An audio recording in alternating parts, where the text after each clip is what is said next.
Саламатсыздарбы, Оодо Лондон, BBC студияда Акчолпон Гойчиева. Элер алчына спорт жаңылыктары менен тааныштырабыз. Орусиядагы футбол майрамында коопсуздук чаралары күчөтүлүүдө, бирок ал хулигандарды дагы оолак кармар бекен. Мунайзатка бай Казакстан таза энергия булактарын издөөдө, бирок бул Шамал фермасы көргөзмө үчүн гана коюлган деп айтылууда. Жасалма акыл жаратуудагы соңку жетишкендиктер. Актриса Одри Хепбернго окшотуп жасалган робот кыз тууралуу клик берүүбүздө.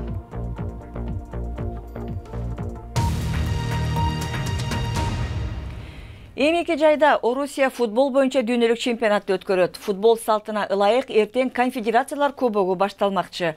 Эң чоң көйгөй албетте коопсуздук маселеси болууда. Өткөн жылы орус хулигандары Франциядагы Европалык чемпионатта башаламанды коюштурган. Ал эми апрель айында Санкт-Петербургда жангечти чабуулу болгон.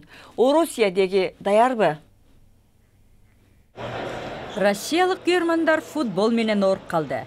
Москвада алар Россия менен Чилинин достук таймашына жөнөдү. Дүйнөлүк чемпионатка саналуу күндөр калды. Путиндин жактоочусу россиялыктар дүйнөнүн булуң бурчунан келген меймандарды тозууга даяр дейт. Бирок көпчүлүк мындай көрүнүштөн чоочуп калган. Өткөн жылы Францияда Европа чемпионаты учурунда россиялык хулигандар мушташ уюштурган. Эми өз жеринде да ушинтет деген кооптонуулар айтылууда. Андыктан орус көрмандарына өздүк карточка таркатылууда. Буга чейин мушташка аралашкандарга карточка берилбейт. Алар оюндарга киргизилбейт. Дем алышта өтчү конфедерация кубогунда бул системаны сынап көрүшөт. Мындан тышкары терроризм көйгөйү турат. Стадиондун айланасында коопсуздук чаралары күчөтүлгөн. Себеби 2 ай мурун Санкт-Петербург метросунда жангечти чабуул жасаган. На сегодняшний день ситуация полностью. Учурда кырдаал көзөмөл алдында. Террорчулук коркунучу жок, бирок бардык жактан чараларды күчөтүп жатабыз. Өлкө ичинде ошондой эле сыртында дагы башка өлкөлөр менен кызматташып жатабыз. Бул орус футболу гана эмес, бүтүндөй өлкө үчүн маанилүү учур. Элерал коомчулуктун көңүлү Россияга кадалды. Челсинин мурунку оюнчусу Алексей Смертин Россиядагы дүйнөлүк чемпионаттын элчиси болгон. Коопсуздук тууралуу ал кандай ойдо? Албетте буга чоң маани берилет. Биз олуттуу өлкөбүз. Президентибиз олуттуу адам. Биз конокторду жаркын маанай менен күтүп алабыз. Биздин ураан ар кайсы континенттен келчү адамдарга урмат, сый көрсөтүү. Бул беттеште Чилинин көрмандарын жакшы кабыл алышты. Дүйнөлүк чемпионат Россия берген убадалардын сынагы болмокчу. Борбор Азиянын эң ири экономикасы болгон Казакстан ушулайда өткөрүп жаткан Экспо 2017 иш-чарасында таза энергия боюнча стратегиясын сунуштады. Казак өкмөтү 2015 жылга карата 2050 жылга карата өлкө керектеген энергиянын жарымын шамал, күн, гидро же атомдук булактан алууну көздөөдү. Бирок көмүр кеңири иштетилген мунайга бай мамлекетте бул стратегия чындап аткарылабы? Казакстан электр энергиясы ушул ыкма менен чогулушу керек деген пикирде. Шамалдын күчүн колдонгон эбегейсиз чоң турбиналар Борбор Азиянын кенен талаасында орнотулган. Алар турак жай, ишкана жана мектептерде электр жарыгы менен камсыз кылууда. Бул иштерди даңазалап Казакстан ири көргөзмө өткөрүүдө. Астана Экспо өлкөдөгү жашыл технология долбоорлоруна чет өлкөлүк инвесторлорду табууну көздөйт. Бирок ал оңой эмес. BBC Калифорниядагы электр энергияны топтоо жаатында иш жүргүзгөн Primus Power компаниясына барып келди. 2016 жылы Казакстандын улуттук валютасынын девальвациясы 60%га жетти. Бул өтө терс көрүнүш. Өзгөчө жашыл технология долбооруна жаман. Себеби ар бир кичинекей шаймандан бери импорттолот. Ошондой эле инвесторлор үчүн бүдөмүк абал түзүлгөн. Өкмөт так эрежелерди түзгөн эмес. Бирок Казакстандын өкмөтү инвесторлорго көмөк көрсөтүүгө аракеттенип жатканын айтат. Биз улуттук валютабыздын девальвациясынан улам чет өлкөлүк компаниялар кыйынчылыкка туш болгонун түшүнөбүз. Себеби алар кирешесин улуттук валютада алат. Биз аларга көмөк көрсөтүү үчүн валютабызды тарифке байладык. Демек валюта кунун жоготсо, тарифтер жогорулайт. Бирок чет өлкөлүк инвесторлордон тышкары жергиликтүү казакстандыктар дагы кабатыр болууда. Тургундар өкмөт стратегиясын туура иштеп чыккан жок деген пикирде.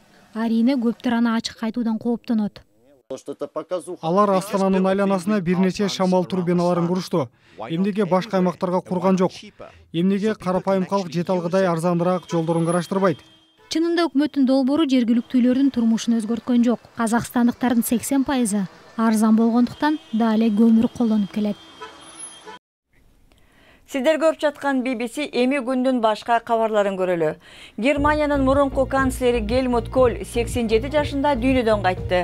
Ал 1998 жылга чейин 16 жыл бийликте туруп, 19-кылымдагы Бисмарктан кийинки эле эң узак иштеген канцлер болгон. Анын бийлиги учурунда кансыз согуш аяктап, Германиянын эки бөлүгү бириккен. Ал ошондой эле европалык интеграциянын артындагы чечүүчү адамдардын бири болгон. Лондондун батышында бийик имараттагы өрттөн каза тапкандардын саны 30га жетти.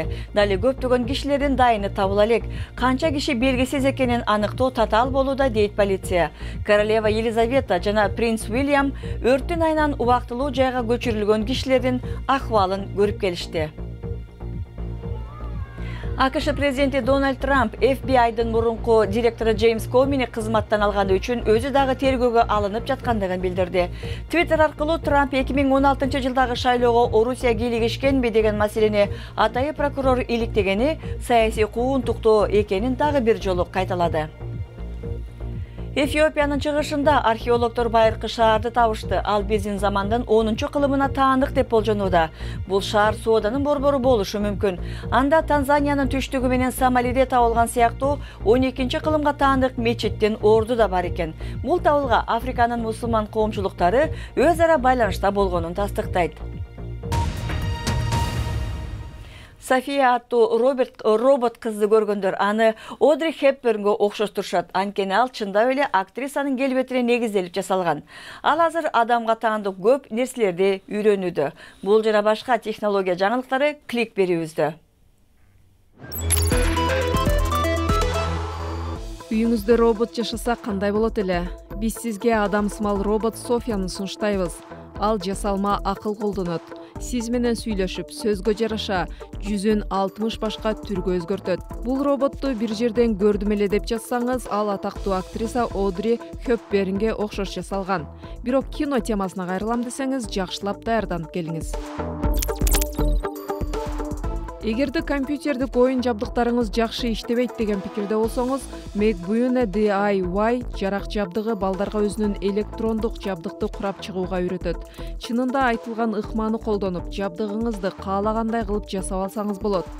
Айтылган шайманды ойлоп чыккан 18 жаштагы Альберт Гайсек кардарлар улам жаңы компоненттерди ойлоп таап, компьютердик оюн жабдыктарынын өнүгүшүнө салым кошот деп үмүттөнөт. Аквариумдагы алтын балыгыңыз кызыксыз болуп баратабы?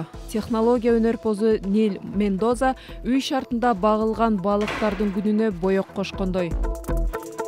Смаши аттуу балыкты веб-камера тартып турат. Ал канчалык ылдам сүзгөнү эсептелет. Андан соң эсеп балта менен урганда канчалык катуу тээрине айлантылат.